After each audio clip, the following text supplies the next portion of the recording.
Welcome to the Slop Farm. Enjoy the video. In this video, I will show how to make rolls with flour. First, gather your essential ingredients.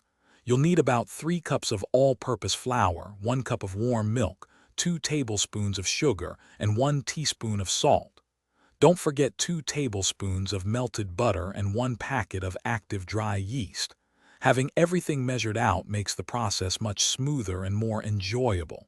Let's get baking. Now let's get our hands a little messy. In a large bowl, combine your warm milk, sugar, and yeast, letting it bloom for about 5 minutes.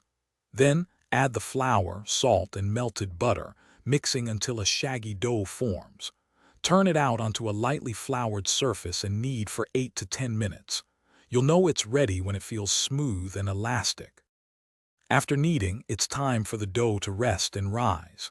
Place it in a greased bowl, cover it, and let it proof in a warm spot for about 1 hour, or until it has doubled in size. Once risen, gently punch down the dough and divide it into 12 equal pieces. Now, shape each piece into a smooth, round roll and place them on a baking sheet. Almost there. Preheat your oven to 375 degrees Fahrenheit or 190 degrees Celsius.